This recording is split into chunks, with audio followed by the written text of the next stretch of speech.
Rennie, the first All Blacks coach with Pacific Islander heritage, was handed a contract through to the end of next year's World Cup, but will first honour his commitment to Japan's Kobe Steelers before preparing New Zealand for the July tests. Oh, look, I'm extremely proud and honoured, as I've mentioned this morning. I'm well aware of the expectations and responsibility of the role I'm going to be in, but I'm really excited by it. There's a lot of work to be done. Obviously I'm based in Japan, but I've done this a lot of times before. I've signed contracts a long way out. Springbok coach Rassie Erasmus speaks very highly of Rennie, saying he is a no-nonsense coach who can get the very best out of his teams.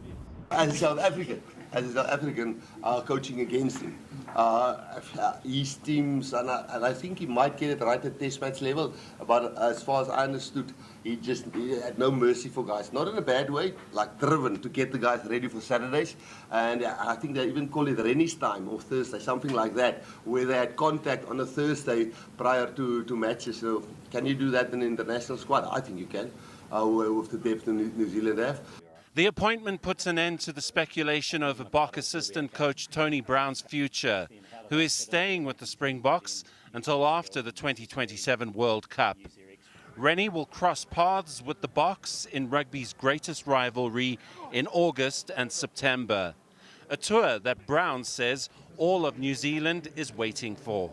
Everyone in New Zealand's really excited. There's going to be a lot of people coming over and doing a few wine tours and watching games of rugby.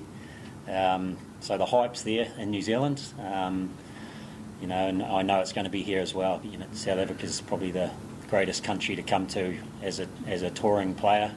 Everyone loves the game here. There's going to be a lot of hype around it. Everyone's going to be full on into rugby. So Rennie has cautioned that players will need to earn the right to wear the All Black jersey, saying his selections will be based on form. Simon Burke, SABC News.